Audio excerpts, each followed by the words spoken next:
Bom dia! Começando mais um Despertando com o Dharma, dia 8 de março, Dia da Mulher.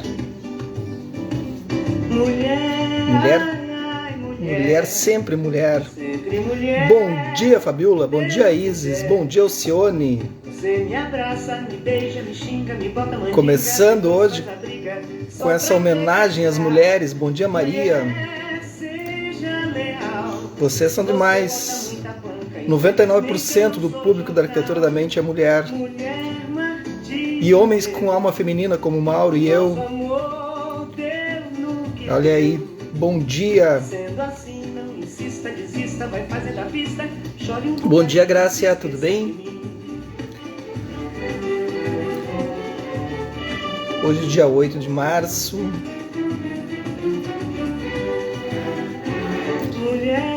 Tudo bem com vocês? Bom dia, Ana Tereza. Chegando para o Despertando no Dia da Mulher. E a Maria Bethânia nesse disco com... É um LP, na verdade, né? Nem sei que ano é isso. 70 e poucos. Com o Vinícius de Moraes. Bom dia, Rosalie.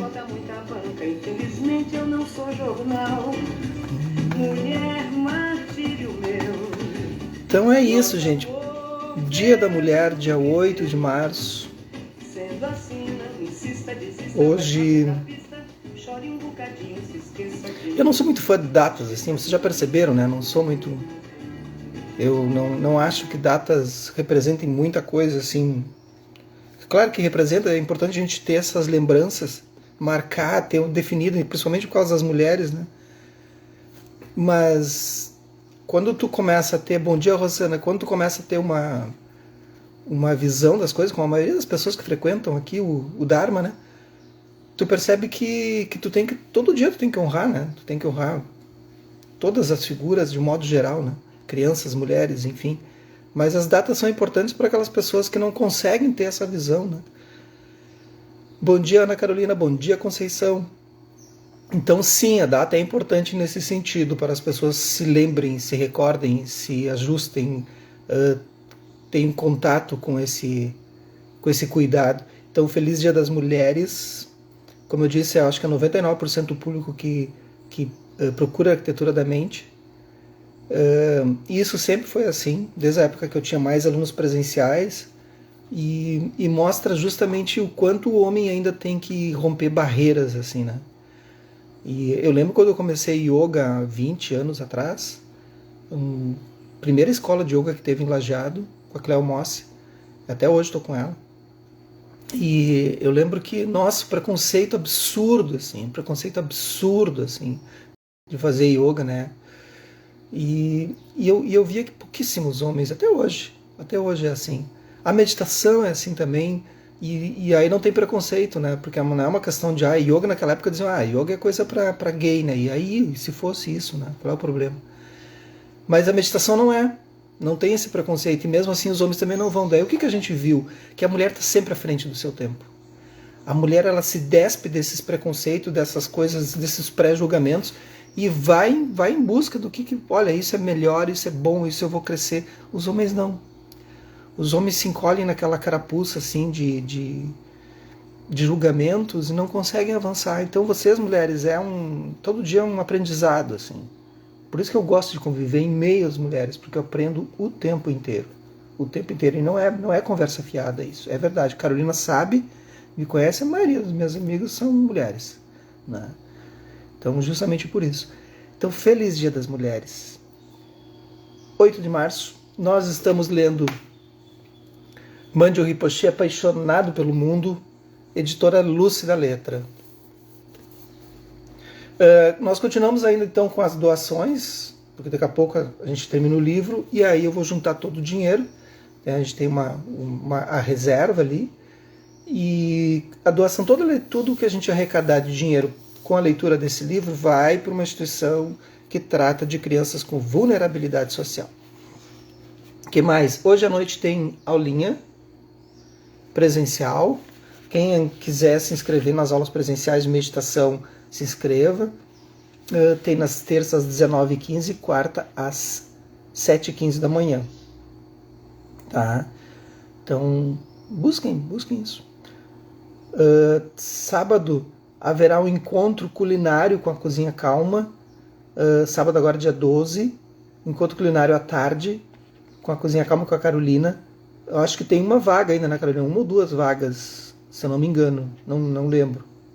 Mas deve ter umas 2 vagas ainda, porque a turma é limitada, né? Eu acho que ela coloca de 8 a 10 pessoas somente em volta da mesa, e aí um encontro culinário em que ela explica as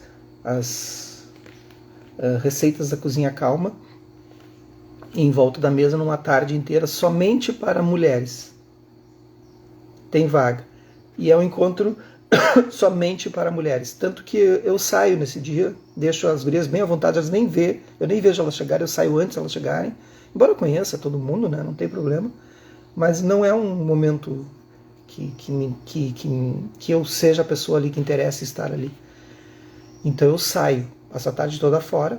Às vezes eu ando de bicicleta, eu faço alguma coisa, justamente para deixar todas super à vontade, assim, super à vontade. Volto quando termina. Então procurem a Carolina. Ontem nós paramos aqui na página 160. E ele perguntou: qual é o teu sonho, qual é o seu sonho de felicidade? A comida é a desculpa, é uma roda de mulheres muito enriquecedora, é verdade. Ela me conta às vezes: hoje eu fiz tal atividade, super bacana, assim. É aquilo, é aquilo que nós homens não conseguimos fazer. Eu muito tempo, muitos anos que eu não, sei lá, 20 anos que eu não me encontro com homens somente, assim. Tenho o meu grupo de amigos que tem 35 anos de amizade, né, e o Mauro é um deles. E porque senão homens, na maioria não, é uma regra, se encontram para beber, para falar de mulher, para falar não sei o que. Eu não tenho paciência para isso. Minha paciência é zero para isso. O Mauro colocou: incrível que o budismo seja machista, sendo que a flecha aponta para o alvo livre de preconceitos. Tem Zinho Palmo que nos diga. Não, o budismo é machista, sim. Mas claro, né? Tá se redesenhando um novo budismo. Mas é isso. Então, os homens têm muito a aprender ainda. Qual é o seu sonho de felicidade? Pergunta o Mandiur. Fiz essa pergunta a um homem que conheci na Califórnia. Lembra que a gente falou ontem? Muitos anos antes, ele havia deixado um excelente emprego em uma empresa de tecnologia de ponta no Vale do Silício. O que ele vai contar aqui agora acontece muito. Muitas pessoas me procuraram ao longo desses anos todos que eu dou aula, e muitas pessoas já ouvi relatarem isso para mim, e eu ficava: não faz isso. Então, ouçam e vocês vão entender. Ler livros sobre a vacuidade e chegar à conclusão de que seu emprego era vazio. Aí, quando eu digo não leiam livros do budismo, porque vocês vão se confundir e aí vão tomar decisões que não são acertadas. O budismo tem que ter um tutor, tem que ter alguém conduzindo. Olha, cuidado, não vai por aí. Porque senão vocês caem num vazio de significado, de valor. Ler livros sobre a vacuidade e chegar à conclusão de que seu emprego era vazio de significado, de valor, e que o local de trabalho, o status, o dinheiro, todas essas coisas também eram essencialmente vazias. Determinou que sua vida não tinha sentido e abriu mão do trabalho para fazer algo que sempre quis fazer: tornar-se pintor. Bom dia, Severo Denise. Bom dia, me fui para Cuba. Tá aí, ó. Me fui para Cuba. Bom dia, Ana Rosa. Ele falava de maneira sincera, muitas vezes levando a mão à boca, como se estivesse checando a exatidão das suas palavras. Eu queria ir para Cuba para conhecer a arquitetura de Cuba, que está lá intacta ainda, sabe? A música. Tem muita coisa lá. Além de muitas outras coisas, né? Medicina, né? Mas me interessa a arquitetura nesse caso, né? Mas a arquitetura é sensacional. Ele falava de maneira sincera, muitas vezes levando a mão à boca, como se estivesse checando a exatidão das suas palavras. Bom dia, nega. Seu cabelo e barba estavam mudando de preto para cinza, e ele se vestia de modo casual, porém cuidado. Acho que aqui era para ser cuidadoso. Acho que a palavra aqui é porém cuidadoso. Faltou um zolho. Por vários anos vinha trabalhando em seu estúdio fazendo arte. Levou uma vida gratificante. Um dia, participou dos ensinamentos que eu estava dando sobre a vacuidade. Depois de uma sessão, pediu para falar comigo. Gosto desses ensinamentos sobre a vacuidade, disse, mas tem um problema. Bom dia, Sinara. Sim, iremos, sim, uma hora eu vou mesmo. Mas tem um problema. Antes li livros sobre a vacuidade e vendo que meu trabalho era vacuidade, olha o erro dele. Depois de ouvir você... Peraí, me perdi. Antes li livros sobre a vacuidade e vendo que meu trabalho era vacuidade, eu os abandonei. Realmente gosto de fazer arte, mas depois de ouvir você hoje, vejo que até a minha arte é vacuidade. Agora, talvez eu precise abandonar a minha arte, mas se fizer isso, não terei como ganhar dinheiro. Então, entenderam? Ele entendeu que a vacuidade era nada. Isso é o problema. As pessoas...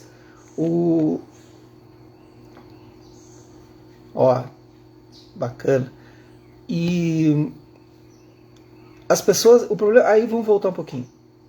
Por que o budismo foi entendido que o Buda disse as coisas, nada existe, tudo é vazio, meio que um niilismo, assim.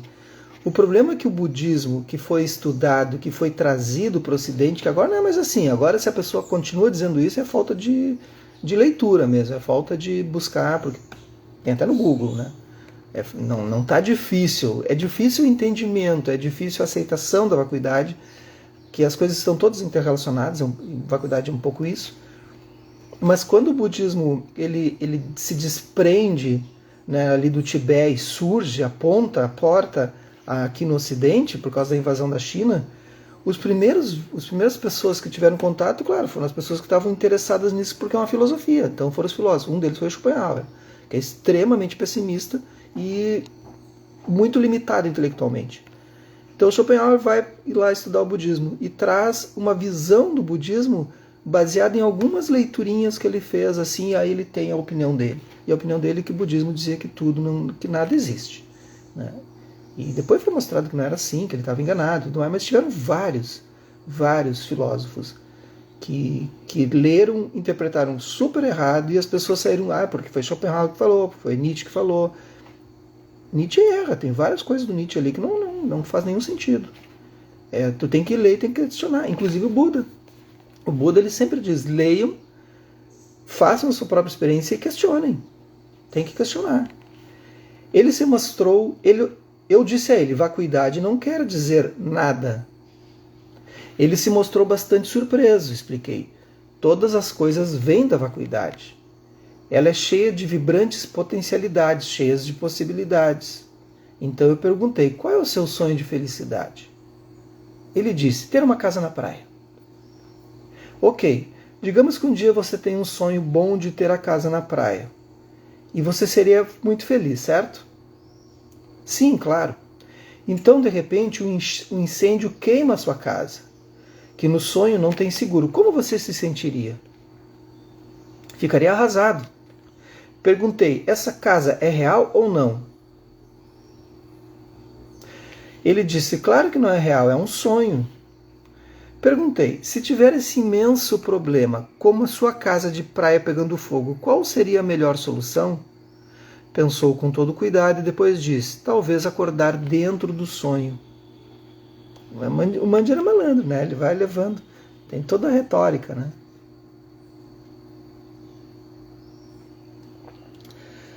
Sim, se souber que está sonhando. Nós estamos sonhando, gente. Já se deram conta disso? O budismo está avisando o tempo todo. Nesse caso, o tigre não pode te pegar e o fogo não pode te queimar. Se a sua casa pegar fogo, você pode construir outra. Em nossa vida diurna, não negamos o desejo de ter a casa ou a carreira. Mas se reconhecermos a vacuidade essencial dos fenômenos, poderemos desfrutar dos nossos desejos sem nos apegarmos às interpretações errôneas que causam sofrimento. Você e eu, nesse exato momento, somos iguais à sonhada casa da praia, irreais. Porém, isso não quer dizer que não somos coisa alguma. Muitas pessoas pensam que vacuidade é nada, mas tudo vem da vacuidade. Se reconhecer a casa dos seus sonhos no sonho e olhar para ela, entenderá que ela não é real. Mas a casa dos sonhos ainda está lá.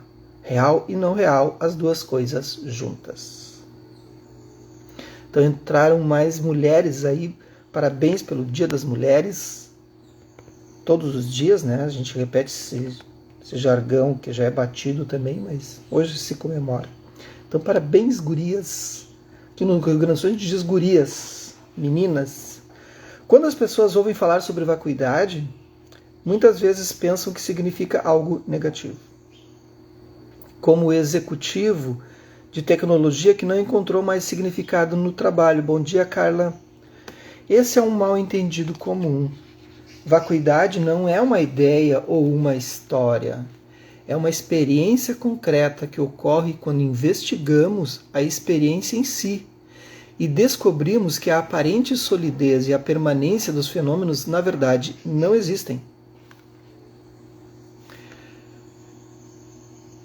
Então tudo é vacuoso, tudo possui uma identidade interrelacionada. As coisas não são exatamente como a gente olha. Os sonhos são um exemplo perfeito. A casa tão sonhada aparece no sonho, nós a vemos e temos consciência dela. No entanto, ela não existe. Então, gente, eu sempre dou esse exemplo de qualquer coisa, né? Eu sempre pego o copo que está mais à mão aqui, né? A gente olha para o copo e diz isso é um copo. Porque a gente precisa ter algum tipo de identificação, né? Mas não é um copo, né? Não, como é que é teu nome, Me Fui para Cuba? Pelo jeito é uma mulher. Pode dizer o teu nome? Pode falar, aqui é tudo tranquilo. Então a gente olha para esse copo, mas é uma designação, né? E aí não tem o copo no copo, né? Não tem o copo no copo. Vocês já falei 1000 vezes, vocês já sacaram, né? Mas a gente olha para aquilo acreditando que aquilo é um copo, que isso é um copo. E faz todo sentido, porque a gente tem que ter algum tipo de relação para isso, assim, né? Pede para uma criança, me alcança o copo, ela vai pegar o copo, ela não vai pegar o mouse, né? Ela vai entender que isso é um mouse e aquilo é um copo. Mas a gente se prende a isso. E aí vocês já perceberam o que pode acontecer, né? Aí diz, mas como é que eu trago isso para... Eu gosto de trazer o budismo sempre as coisas pro dia a dia. Bom dia, Rosana. Tá, mas como é que eu uso isso? Ah, Maju. Então, como é que eu uso isso?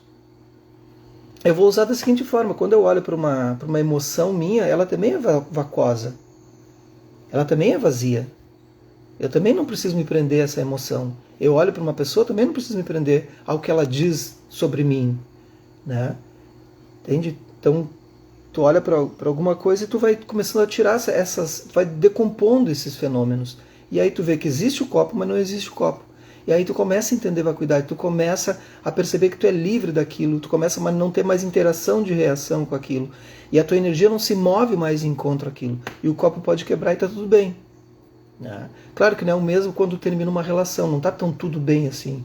Né? Ou tem uma perda, ou tu tem uma perda do emprego. Né? Tu percebe que aquilo é vacuoso, tu sofre um pouco, mas novamente tu volta para o teu sentido. Então entender a vacuidade é entender a impermanência, é entender dukkha, que é sofrimento, é entender todas essas questões. Mas não vamos entrar nas questões tão profundas. Isso aí é bom para a gente discutir quando a gente está num grupo de meet. Os sonhos são um exemplo perfeito. A casa tão sonhada aparece no sonho. Nós a vemos e temos consciência dela. No entanto, ela não existe. É fácil reconhecermos que os sonhos surgem da nossa mente. O executivo reconhece que a casa dos seus sonhos é vazia de substância e realmente não existe. Contudo, isso não significa que ela não tenha tido uma experiência de casa. Se no sonho ela pegar fogo, isso ainda continuará deixando-o arrasado. É assim que a vida funciona. Nossa mente cria nossas experiências momento a momento. E sentimos essas criações como reais, tão reais que erroneamente supomos que estamos vendo a realidade lá fora, independente da nossa própria mente. Mas o objeto da percepção não pode ser separado da mente que a percebe. Sacaram? Tudo que a gente vê, aí diz, não saquei, não entendi. Então assim, quando tu começar a julgar alguma pessoa, o objeto não pode estar separado do observador. Não existe um objeto fora do observador. Então, quando tu começa a julgar alguma pessoa, falar mal de alguma pessoa, falar bem de alguma pessoa, mal ou bem, tanto faz. Ele também tem isso. Ontem eu estava estudando um livro do Thich Nhat Hanh, à noite, antes de dormir. E ele falando sobre pais e mães, enfim, mãe e pai, né? E que a gente não está separado deles, né? Ele estava falando justamente sobre vacuidade. Falando sobre o interser, né? Que é um termo que ele cunhou. E aí ele diz, quando tu diz, eu tenho raiva da minha mãe, porque ela fez tal coisa, né? É o mesmo que dizer que tu tem raiva de ti, porque tu é a tua mãe, né? Tu é teu pai. Interessante, né? A gente não pensa isso. Quando eu digo eu tenho raiva da minha mãe, ele diz, como é que tu pode ter raiva de ti? Tu está tendo raiva de ti. Ele sempre vem com uma visão que destrói nossa forma, né, de pensar assim. Muito bacana. Não podemos sentir os nossos sonhos, não podemos sentir, saborear ou tocar a vacuidade. Não podemos conhecer a sua origem. Não podemos dizer que a vacuidade existe, porém, não a negamos quando dizemos isso. A vacuidade é tão real quanto um sonho. Tudo surge a partir desse terreno incompreensível da vacuidade. As coisas aparecem, mas não existem da maneira que supomos que existam. Aquilo que apontamos está além das palavras e da linguagem, não pode ser conhecido pela mente conceitual. Aprendemos a pensar em dualidades. Eu sei, esse texto aqui ele é bem complexo para quem nunca ouviu. Real versus não real. Sonhar acordado versus sonhar dormindo. Bem e mal, viver e morrer.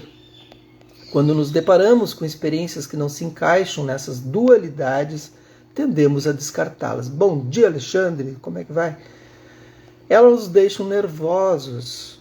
Não podemos acomodá-las na nossa lógica dualista. Quando o mundo convencional admite que aquilo que a mente conhece, com sua percepção comum, resume tudo o que pode ser conhecido, então fica mais difícil buscar a verdade. Ou seja, tu olha para as coisas e diz isso é isso, aquela pessoa é aquilo, e aí tu caracteriza. O Wittgenstein, que é outro filósofo ali do final do século XIX, XX, ele vai dizer que quando a gente nomeia alguma coisa, a gente tira todas as possibilidades dela ser qualquer outra coisa. Então, quando eu digo que aquilo é um copo, acabou. Agora, quem nunca teve contato com um copo, aquilo não é um copo, não é nada. E essa pessoa está livre. E enquanto ela continuar aceitando, faça essa brincadeira, gente. Isso não é uma brincadeira. Se a gente não conseguir romper com isso, tu está aprisionado o tempo inteiro. Tu começa com as coisas simples. Isso é um copo. Mas ele pode quebrar, que eu não vou sofrer com isso. Mas eu posso pegar esse copo, por exemplo, aqui, se não tivesse água aqui, eu ia fazer isso agora, né? E rolar ele para fazer massa, né? Para desenrolar a massa, né? Amassar a massa. Posso usar para qualquer coisa. Posso usar o bocal dele para contornar e cortar a massa. Então ele serve como um molde. Pode-se usar para botar flor dentro. A criança vai brincar de carrinho, né? Ela não sabe que é um copo, né? Não tem a função copo. Quando eu aprisiono a função copo, eu só boto água. Só boto alguma coisa para tomar aqui dentro, né? Eu aprisionei. Mas aí eu aprisiono o copo na função e aprisiono a mim mesmo. Porque eu não consigo ter mais maleabilidade, eu não consigo mais me movimentar naquele lugar ali. Aquilo ali vai ser sempre um copo e eu vou sempre olhar como um copo. Novamente, o budismo ele tem que ser utilizável, senão não adianta, né? Quando eu olho para uma pessoa num relacionamento e eu a aprisiono, dizendo ela é isso, isso e isso, e eu faço um checklist dela dizendo, olha, mas eu te conheci, tu era assim, assim, assim, e ela tem que se movimentar no mundo acordando. Bom dia, Elô, bom dia, Cris. Feliz Dia das Mulheres para vocês, chegaram agora também. Quando eu olho então para um copo e eu aprisiono, usando somente características de colocar água, o líquido dentro, e não botar uma flor, não colocar qualquer outra coisa, eu estou aprisionando a mim e o copo. O copo deixa de ter outras propriedades. E ele sempre vai dizer, mas eu fui moldado e vocês estão me usando somente para isso. Eu tenho tantas outras potencialidades. Mas tu tem que descobrir, tu tem que estar livre para isso. E com as pessoas é a mesma coisa. A gente molda as pessoas, a gente olha para as pessoas copo. E aí eu quero que elas se movimentem no mundo de acordo com aquilo que eu moldei. E aí tu tá cerceando as potencialidades daquela pessoa. Tu está fazendo isso com teu filho, com a tua filha, com teu marido, com tua esposa, com teu companheiro, com teu pai, com a tua mãe. Ela tem que continuar sempre andando daquela maneira. Seja copo. Senão eu não consigo compreender. Entenderam? Senão aquilo que tem dentro de mim não consegue acompanhar, não consegue ter a vasta visão disso. E a visão correta, o primeiro caminho, o caminho óctuplo, da quarta nobre verdade, é isso, visão correta. É olhar com vacuidade. É olhar além das aparências. Aquilo que está ali, como eu posso ver de uma maneira livre? Como é que eu vejo de uma maneira livre? Livre dos meus conceitos, dos meus julgamentos. Quais são os meus julgamentos? Todos os condicionamentos que eu tenho. Todos. Eu olhar para aquela pessoa e olhar ela livre de qualquer rótulo, livre de qualquer circunstância que ela se apresente. Porque ela não está se apresentando. A pessoa não se apresenta para nós. Na verdade, tu está olhando um espelho, tu olha um reflexo. Tudo que eu vejo no mundo, tudo que eu vejo nas pessoas é um reflexo. Eu estou olhando um espelho o tempo todo. Só que ao mesmo tempo que eu olho que é um espelho de mim mesmo. Eu olho para a pessoa como um espelho de mim mesmo. Só que aí vem outra confusão que a gente faz com o espelho.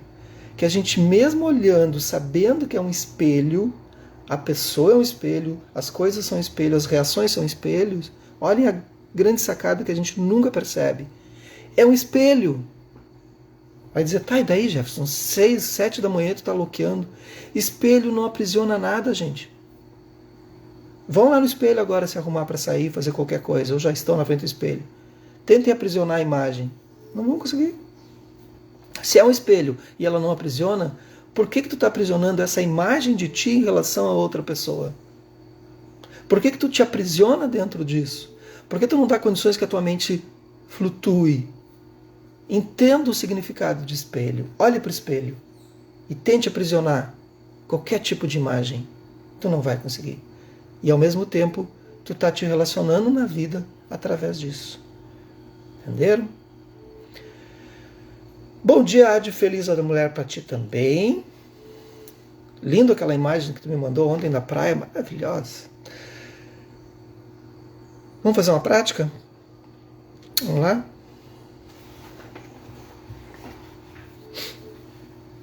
Faça uma inspiração profunda.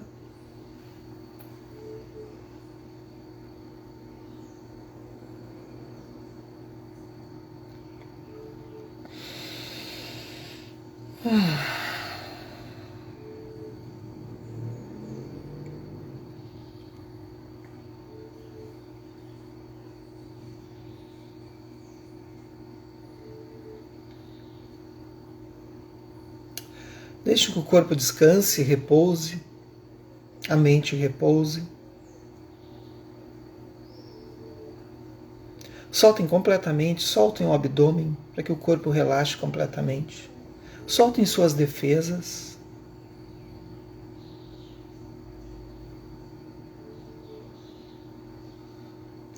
Soltem todo o aspecto conceitual, cognitivo de vocês agora, concordando ou não com o que foi lido, dito.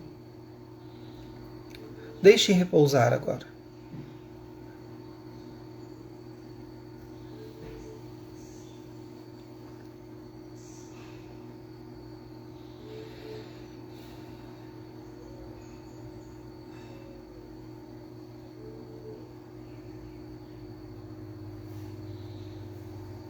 Percebam que a sua respiração está um pouco mais sutil, mais tranquila.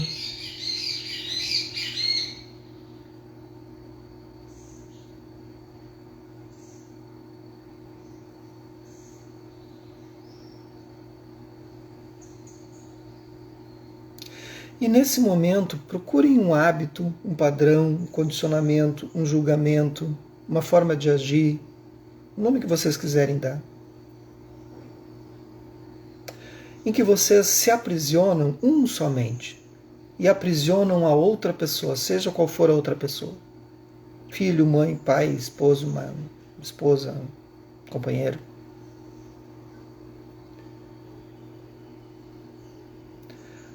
Posicionamento político. Qualquer situação. Escolha uma situação em que o seu pensamento lhe aprisiona e você aprisiona o outro, a outra pessoa. Escolham apenas um.